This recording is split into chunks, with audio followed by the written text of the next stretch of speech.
நான் செத்து பொழைச்ச வேண்டா எமனை பார்த்து சிரிப்ப வேண்டா.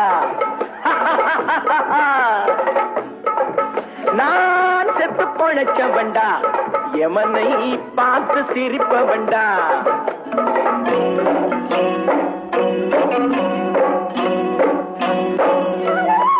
வாழை போல வெட்ட வெட்ட முளைச்சு சங்கு போல சுட சுட வெளுத்து வளரும் ஜாதியடா வந்தால் தெரியும் சேதியடா.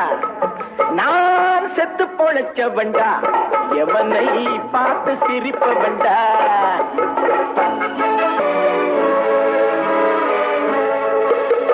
சிலுவையில் இயேசு மறைஞ்சாரு மக்கள் சித்தமெல்லாம் வந்து நிறைஞ்சாரு. சிலுவையில் இயேசு மறைஞ்சாரு மக்கள் சித்தமெல்லாம் வந்து நிறைஞ்சாரு. குண்டுகள் போட்டு துளைச்சாங்க ஆனா காந்தியும் லிங்கனும் நிலைச்சாங்க. சந்தன பெட்டியில் உறங்குகிறார் அண்ணா அண்ணா. சந்தன பெட்டியில் உறங்குகிறார் அண்ணா சரித்திர புகழுடன் விளங்குகிறார். எதையும் தாங்கும் இதயம் கொண்டு அண்ணன் எங்களை வாழ்ந்திடச் சொன்னார்.